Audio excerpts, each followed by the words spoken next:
The quiet collapse of a life, a slow and agonizing descent, often begins not with a bang, but with a whisper, or in my case, a persistent, unsettling hum of suspicion. It's the story you always think happens to someone else, a narrative you've seen unfold in movies and whispered about in hushed tones, never imagining you'd be the protagonist. But here I am, 3 months on, a ghost in the wreckage of a life I once knew, trying to reconcile the past with the brutal present. My wife Miriam and I had been married for 8 years. We had the kind of life people aspire to, a comfortable home, a shared history, a rhythm of existence that felt both natural and profound. We'd weathered storms, celebrated triumphs, and built a foundation I believed was unshakable. But foundations, I learned, can be eroded from the inside, piece by insidious piece. The first crack appeared subtly, almost imperceptibly. Miriam became distant, a shadow in our home. Her phone, once an innocuous extension of her hand, became a fortress, guarded and concealed. It was always face down on the table, a silent barrier between us. She'd take it with her to the bathroom, a habit that, at first, I dismissed as a quirk, but now, in hindsight, feels like a neon sign I willfully ignored. The explanations for her late nights were always plausible. Overtime, new clients, an emergency at the office. I wanted to believe her, to cling to the comfortable illusion of our life. I told myself I was being paranoid, that the distance was a product of stress, not deceit. After all, how could the woman I loved, the woman I shared a bed with, a life with, be a stranger? How could I have been so blind? The illusion shattered on a Tuesday night. Miriam was in the shower, and the gentle buzz of her phone on the nightstand felt like a jolt of electricity. A notification appeared, a sliver of a message that was all I needed to see. "Can't wait to hold you again," from a contact named Kieran. The world tilted on its axis. My hands trembled as I replaced the phone, a small, insignificant action that felt monumental. 8 years of shared dreams, whispered secrets, and quiet companionship dissolved in the space of a single message.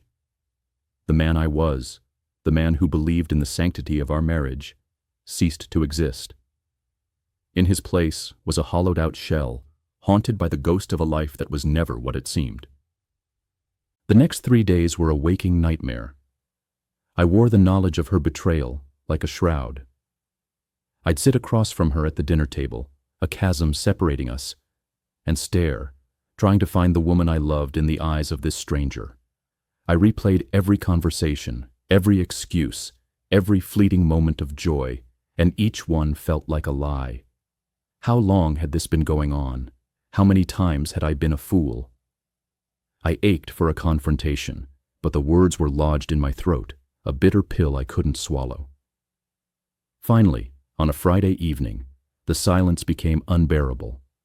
Miriam was on the couch, lost in the glow of her phone, a small, secretive smile on her lips. The same smile that once made my heart race, but now just made it sick. "We need to talk," I said, my voice thin and reedy, foreign even to my own ears. She looked up, and for a fleeting moment, I saw a flicker of something in her eyes. Was it fear, relief? I couldn't tell. "About what?" she asked, her tone too casual, too calm. I sat down, my hands clasped together, a desperate attempt to steady them. "About Kieran." The silence that followed was a physical presence in the room, heavy and suffocating. I braced myself for the torrent of tears, the impassioned denial, the desperate plea for forgiveness. Instead, she smiled. Not a nervous, guilty smile, but a genuine, almost triumphant one. "So, you finally figured it out," she said, setting her phone down, as if we were discussing the weather. I was completely, utterly unmoored. "That's it? That's all you have to say?" She leaned back, her body language radiating a sense of relief I couldn't comprehend. "What did you want me to say? That I'm sorry? That it didn't mean anything?" "Yes, aren't you sorry?" Miriam was quiet for a long time, her gaze fixed on me, a cold, analytical stare that made me feel like an insect under glass. "No," she said finally, her voice clear and without a hint of remorse. "I'm not sorry, I'm relieved." The word relieved hit me with the force of a physical blow. It wasn't about a moment of weakness or a mistake. It was about an escape. I felt something inside me shatter. "How long?" I managed to ask, the words barely a whisper. 6 months, she answered without hesitation. "But honestly, I've been checked out of this marriage for over a year." The revelation was a gut punch. Over a year. A year of me trying to be a better husband, planning our anniversary, and loving a woman who had already packed her emotional bags and left. Why didn't you leave?" I asked, the raw desperation in my voice betraying the composure I was trying to project. She tilted her head, a calculating look in her eyes. "Because it was easier this way. You took care of everything, the house, the bills, the boring parts of life. Kieran gave me everything else." Her voice was devoid of emotion, a cold statement of fact. It was a transaction, a cost-benefit analysis of a life I thought was built on love. She had used me as a crutch, a safe harbor while she sailed toward a new shore. "So what now?" I asked, surprised by the stillness in my own voice. "Now I don't have to pretend anymore," she said, standing up and smoothing out her dress. "I'm going to pack a few things and stay at Kieran's tonight. We can figure out the divorce details later."